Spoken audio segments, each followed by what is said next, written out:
Olá, jovens padawans, professor Anderson na área. Hoje iniciaremos os nossos estudos sobre geometria espacial. Formas tridimensionais. Objetos tridimensionais são aqueles que têm largura, comprimento e profundidade, ocupando lugar no espaço. Alguns exemplos estão na sua tela. Uma bola, no formato de esfera, uma caixa de arquivo, uma caixa de papelão no formato retangular, uma lata de refrigerante, um dado de metal, a pirâmide do Egito, um parafuso e sua respectiva porca. A geometria espacial é a parte da matemática que trata dos sólidos no espaço tridimensional euclidiano, ou seja, é a geometria para objetos tridimensionais, diferente da geometria plana, que é o estudo de figuras bidimensionais representadas no plano. Figuras bidimensionais possuem comprimento e largura. Figuras tridimensionais possuem comprimento, largura e profundidade. Para representar objetos tridimensionais, utilizamos o espaço com os eixos x e y, já estudados no plano cartesiano, e um terceiro eixo vertical, eixo z, para representar assim as três dimensões dos objetos: largura, comprimento e profundidade. Poliedros. Poliedros são sólidos limitados por polígonos planos, sejam eles regulares ou irregulares. Poli significa muitos, edros, faces, poliedros. Então, objetos tridimensionais da geometria espacial que possuem muitas faces. E essas faces devem ser obrigatoriamente polígonos planos, regulares ou irregulares. Se analisarmos os objetos tridimensionais apresentados anteriormente, verificamos que a bola não é um poliedro, porque é uma superfície curva. A caixa pode ser considerada um poliedro, porque todas as faces da caixa são retângulos. Então trata-se de um poliedro. A nossa lata de refrigerante não é um poliedro, porque ela também possui superfícies curvas. O nosso dado também é um poliedro, porque é formado por 6 faces que são quadrados. Quadrado é um quadrilátero em que todos os lados são iguais. A pirâmide também é um exemplo de poliedro, pois trata-se de um sólido que possui paredes poligonais. A sua base é quadrangular e suas faces laterais são triangulares. Já o parafuso e sua respectiva porca não pode ser considerado poliedro.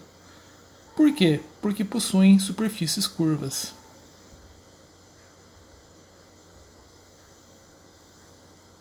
Enfatizando que poliedros são sólidos limitados por polígonos planos, que são as faces do nosso poliedro, esses obedecem ainda a duas condições.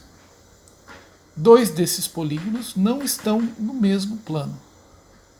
Cada lado de um polígono é comum a 2 e somente 2 polígonos. Vamos exemplificar 2 sólidos que não são considerados poliedros. O objeto à esquerda trata-se de um sólido que possui 2 faces que estão no mesmo plano. Portanto, nós não consideramos o objeto à esquerda um poliedro. Já o objeto à direita, nós verificamos que a aresta, a borda destas faces, são comuns a várias faces. No caso, essa aresta, que é a borda do nosso poliedro, essa aresta, que é a borda do nosso objeto, ela é comum a 1, 2, 3, 4 faces. Portanto, aqui nós não temos um exemplo de poliedro. Poliedros convexos e não convexos. Um poliedro, para ser convexo, todos os segmentos desenhados dentro deste poliedro, os segmentos estão completamente contidos dentro do poliedro. Nós verificamos aqui que quaisquer segmentos que tenhamos por extremidades, que estejam dentro do espaço delimitado pelo nosso poliedro, todo o segmento está contido dentro desse espaço. Já no lado direito da sua tela, você tem o exemplo de poliedro não convexo. Nós percebemos que não são todos os segmentos de reta desenhados dentro deste poliedro que estão completamente contidos pelo espaço por ele delimitado. Nós verificamos que, no caso desse exemplo aqui, existe uma porção deste segmento de reta em que os extremos estão dentro do poliedro, mas nós verificamos que existe uma parte do segmento que está fora do poliedro. Portanto, trata-se de um poliedro não convexo. Então, à esquerda eu tenho um poliedro convexo e à direita eu tenho um poliedro não convexo. Elementos de um poliedro. São elementos de um poliedro os vértices, que são as pontas do poliedro, as arestas, que são as bordas dos poliedros. Lembre que quando estudamos polígonos, as bordas do polígono são os seus lados. Já nos poliedros, as bordas dos poliedros são suas arestas, que são os segmentos de reta. E as faces, que são polígonos quadrados. ABCD, ABEF, BCFG, CDGH, EFGH, ADEH. Nesse exemplo, nós temos um cubo. Um cubo tem 6 faces. Todas essas faces são quadrados, portanto, temos aqui um poliedro regular, que vamos estudar à frente a sua definição. E este cubo possui 8 vértices, 4 na face superior e 4 na face inferior. Um exemplo muito interessante de cubo é o cubo mágico, ou cubo de Rubik, que é uma combinação de vários cubos pintados de cores diferentes. Para resolver esse cubo mágico, isto é, para que nós tornamos todas as faces completamente determinadas por apenas uma cor, nós temos aí 43 quintilhões de combinações, ou seja, 43 seguido de 18 zeros, ou também 43 que multiplica 10 elevado a 18. Diagonal de um poliedro. Diagonal de poliedro é um segmento de reta que une dois vértices não pertencentes à mesma face do poliedro. Perceba que o segmento em vermelho, aqui representado no nosso desenho, nós temos uma diagonal, representada pela letra D maiúscula. Essa diagonal pode ser designada como diagonal interna do poliedro. E na letra D minúscula, em azul, nós temos a diagonal de face do poliedro. A é a aresta do poliedro. D é a diagonal do poliedro, ou diagonal interna. E D é a diagonal da face, ou diagonal do polígono que compõe o poliedro. Ou também D minúsculo é a chamada diagonal de parede. As faces de um poliedro também podem ser chamadas de paredes do poliedro. Nomenclatura de poliedros. Nomenclatura de poliedros trata-se de como designamos estes poliedros. Poliedros são designados de acordo com a quantidade de faces deste poliedro. Um tetraedro possui 4 faces. Um pentaedro possui 5 faces. Um hexaedro possui 6 faces. Um heptaedro possui 7 faces. Um octaedro, 8 faces. Um enaedro, 9 faces. Um decaedro, 10 faces. Um decaedro, 11 faces. Dodecaedro, 12 faces. Icosaedro, 20 faces. Perceba que os prefixos que correspondem à quantidade de faces são os mesmos prefixos utilizados na nomenclatura de polígonos. Poliedros regulares. Poliedros regulares são poliedros compostos por polígonos regulares em suas faces. Todos esses polígonos são congruentes entre si, e o número de arestas que concorrem em cada vértice é o mesmo.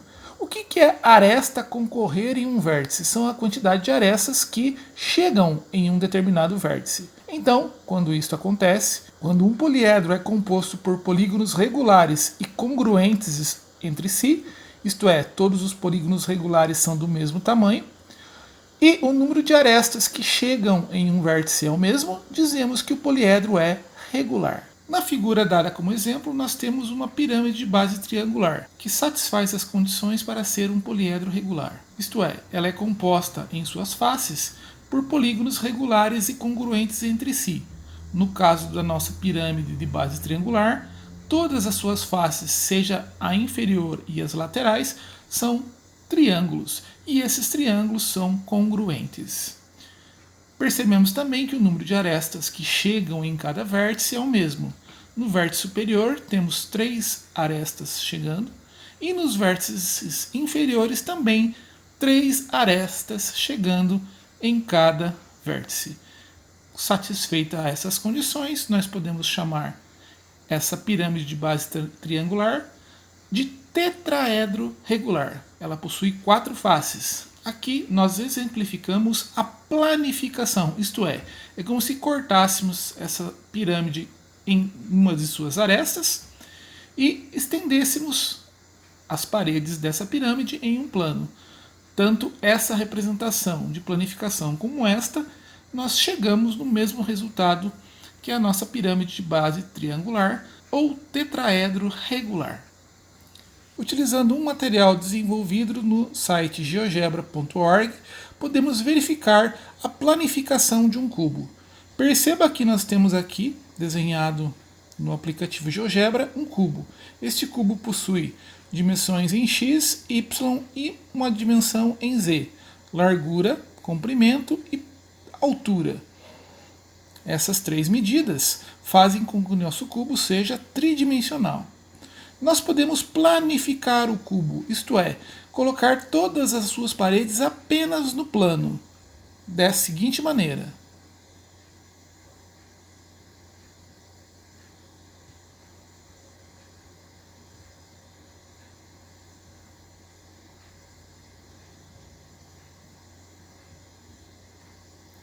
Aí você tem o cubo planificado. Verifique que todas as paredes do cubo estão representadas apenas no plano XY. Verifique que nós temos o cubo e ele está planificado, isto é, todas as suas paredes estão representadas apenas no plano XY. Isto é uma planificação.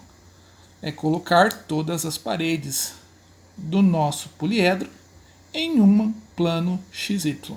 Poliedros irregulares. Poliedros irregulares são aqueles formados por faces que são polígonos, mas esses polígonos não são congruentes entre si. Isto faz com que os nossos poliedros sejam considerados irregulares. Verificamos aqui que nós temos aqui um poliedro. Esse poliedro é formado por faces. Todas as faces deste poliedro são retângulos, mas os retângulos possuem, evidentemente, medidas diferentes. Logo, nós temos um exemplo de poliedro irregular. Embora todas as faces sejam retângulos, os retângulos não são congruentes entre si. E neste exemplo eu tenho uma pirâmide de base triangular. Aqui é mais fácil evidenciar ainda o fato de ser um poliedro irregular, porque na base da pirâmide eu tenho um quadrado e suas faces laterais são triângulos, o que também faz com que essa pirâmide de base quadrangular não seja um poliedro regular, e sim irregular. Perceba que na pirâmide o número de arestas que chega em cada vértice também é diferente. Nos vértices inferiores chegam 3 arestas em cada vértice, e no vértice superior chegam 1, 2, 3, 4 arestas. Faces poligonais são diferentes. Poliedros de Platão, ou também chamados sólidos de Platão. São os únicos poliedros que são regulares. E são apenas 5 poliedros que são regulares. Isto é, que possuem faces formadas por polígonos todos regulares, isto é, congruentes entre si, e de mesma quantidade de lados, e também cujas arestas que concorrem em cada vértice serem do mesmo número. São esses os poliedros de Platão: tetraedro regular, poliedro de 4 faces, todas elas triangulares; hexaedro regular, ou cubo, formado por 6 faces quadradas regulares; octaedro regular, formado por 8 faces triangulares congruentes entre si; dodecaedro regular, formado por 12 dodeca, do de 2, deca 10, 12 faces pentagonais. E por último, nosso icosaedro regular, formado por 20 faces regulares, 20 faces triangulares. É muito comum nos jogos de RPG utilizarmos dados que têm a forma de sólidos de Platão. Aqui nós temos uma tabela que condensa todas as informações essenciais a respeito dos sólidos de Platão. O nome de cada sólido, o polígono de face, isto é, o polígono que forma a face do nosso poliedro de Platão, a quantidade de faces do nosso sólido de Platão, o número de arestas e o número de vértices. Aqui nós temos a planificação de cada um dos nossos poliedros de Platão, do tetraedro, do cubo, do nosso octaedro, do nosso dodecaedro regular e do nosso icosaedro. Se você fizer esse desenho ou imprimi-lo em uma folha A4, você poderá montar todas essas figuras através dessas planificações. Relação de Euler. Leonhard Euler foi um matemático suíço que viveu no século XVIII. A relação de Euler é a fórmula V mais F é igual a A mais 2. V é o número de vértices do poliedro, F o número de faces, A o número de arestas e 2 é uma quantidade fixa. Então, se nós pegarmos aqui, por exemplo, o nosso dodecaedro, que é um sólido de Platão, nós verificamos que este possui 12 faces, 30 arestas e 20 vértices. Se jogarmos estes números na relação de Euler, verificamos que número de vértices mais número de faces é igual ao número de arestas mais 2. Então vemos que 12 faces mais 20 vértices, então a primeira parte aqui da nossa equação, 20 mais 12, 20 vértices mais 12 faces. Como o número de arestas é 30, 30 mais 2. 20 mais 12 é 32. 30 mais 2 é 32. Então verificamos que a relação de Euler funciona para os sólidos de Platão, mas apenas para os sólidos de Platão? Não, para todo poliedro convexo. Aqui nós temos uma pirâmide de base quadrangular com 5 vértices, o vértice superior mais 4 vértices da nossa base da pirâmide, 5 faces, a base é uma face e as 4 faces laterais, totalizando 5. O número de arestas é 8, 1, 2, 3, 4 arestas laterais das faces laterais e mais 4 arestas da nossa base da pirâmide, totalizando 8 arestas. Vamos verificar se a relação de Euler se comprova. V mais F igual a mais 2. V de vértices, 5. F de faces, 5 também. 5 mais 5, 10. Número de arestas, 8. 8 mais 2, 10. Verificando assim a igualdade, então a nossa relação de Euler também funciona para poliedros irregulares. Temos aí uma pirâmide de base quadrada ou quadrangular. Então trata-se da relação de Euler comprovada também para o seu uso em poliedros irregulares. A nossa relação de Euler vale para qualquer poliedro convexo. Durante muito tempo acreditou-se que essa relação servia para qualquer poliedro, mas foi comprovado que existem certos tipos de poliedro não convexos, quer dizer, não são todos os tipos de poliedros não convexos que não atendem à relação de Euler, mas apenas alguns tipos.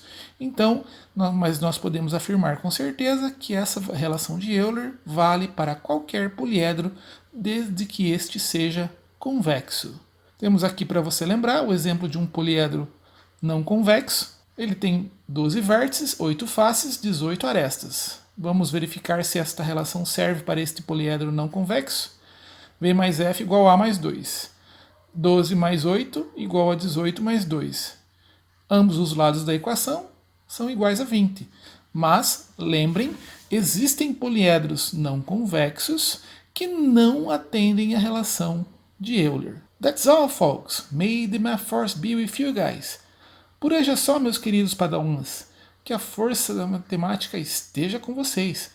Um grande abraço.